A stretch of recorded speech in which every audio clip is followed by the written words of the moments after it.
sent to earth to die for us. Ganun po tayo kamahal ng Diyos. At even our family, our friends, they all will hurt us. But our Lord will never leave us. At hindi po niya tayo iiwanan. Amen.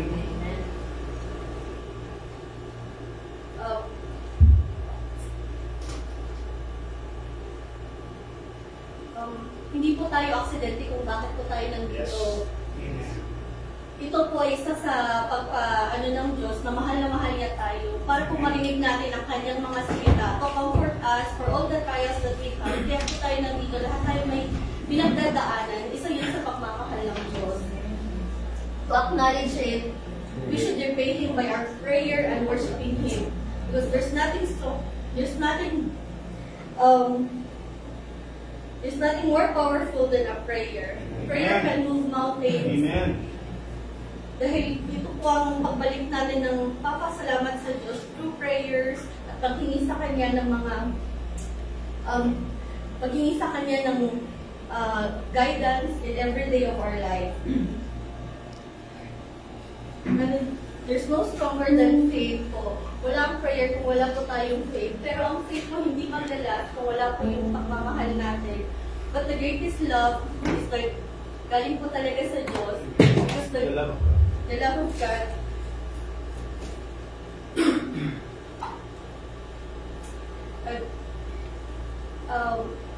Because only God can give us the greatest love of all. Amen. Amen. I-welcome po natin. May bago po tayong si Sister Yvonne. Small Minister. Maricel.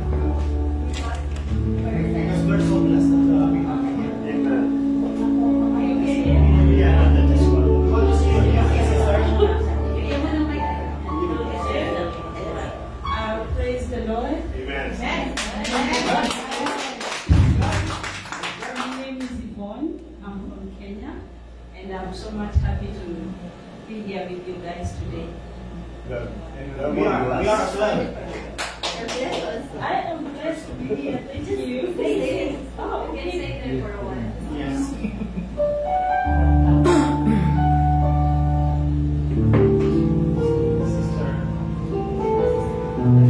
Hello po. Ako po si Maribel Pablo. Ningat natin. Maribel. Maricel. Maricel. Nebesia po.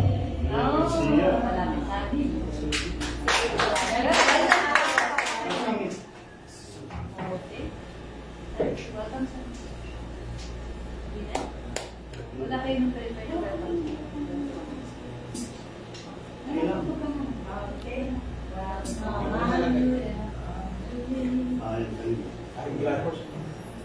Glory to God. Hallelujah, Lord.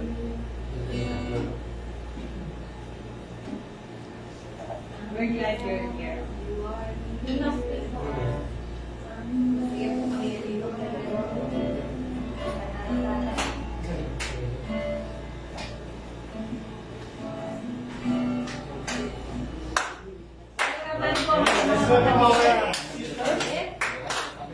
We welcome you.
do your son.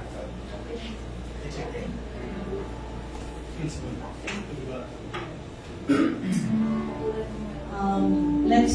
Let's put our presence in spirit and in the realm of our Almighty Father. Amen. Oh Almighty Father, we welcome you, Lord, and we came here, Lord, with heart full of gratitude, Lord.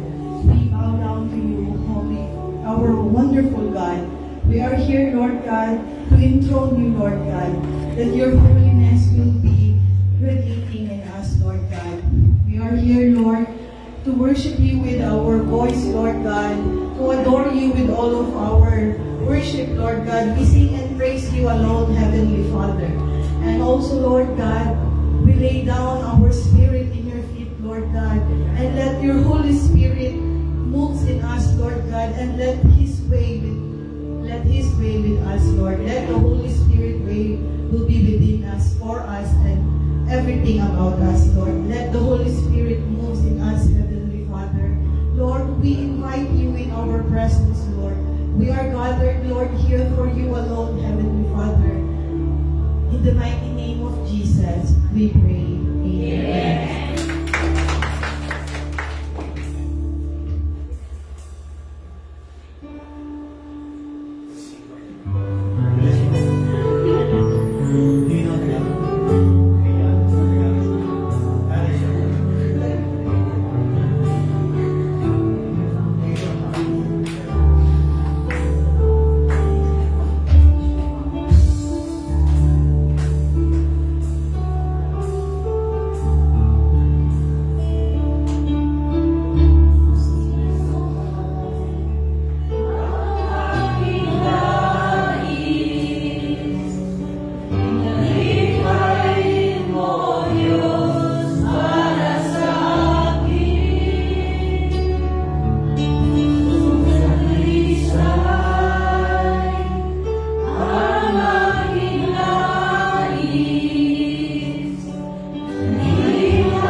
Napakabrad.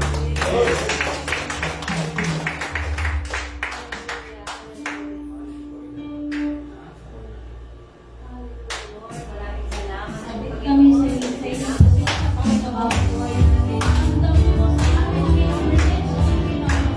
Kami nagpasama sa iyo, presensya. Kawayan dami mo ang aming pagpuli sa inyo, Panginoon. Ako ay narito.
sing, O Lord, that truly we are saved, we are redeemed, we are restored, we are reconciled to our living God. The Lord, we are so blessed knowing you. We are so blessed that we felt your presence today in this place. You are not looking into numbers, Lord, but you are looking into the heart of every worshiper, Lord. Yes. And it is we worship not because of our friends, not because of our neighbors, but we worship because of who you are. Amen. We worship because you are God. We worship because you are the King of Kings and the Lord of Lords. You are the Alpha and the Omega. You are the first and the last, the beginning and the end. And you are the changeable God. You are the faithful one. Hallelujah. Hallelujah. Lord, we felt you personally, Lord God. We felt your presence personally, Lord, because we personally felt your love for us. Everything you have done, you've done it personally for us. You've done it intentionally for us to have our eternal life. We are so glad, Lord God, that our names is written in the book of life. Because of the blood of the Lord Jesus Christ, every sin was wiped away, O Lord God. Hallelujah, hallelujah. Lord, words are not enough to praise you. Lord, we will continue to praise you. We will continue to search you. We will continue to know who you are in our lives through the message that you're going to give us right now. In the name of Jesus, let the anointing of the Holy Spirit come down continuously. Open the eyes, spiritual ears, and spiritual understanding, O Lord God, that every word that comes out from my mouth are words that coming from the Holy Spirit, guided by the Word of God, that they will be a correction, a rebuke, and an encouragement for everyone. So everyone will be edified, O Lord, today. And finally, Lord, the only intention of this worship is to glorify you alone, Lord. In the name of Jesus.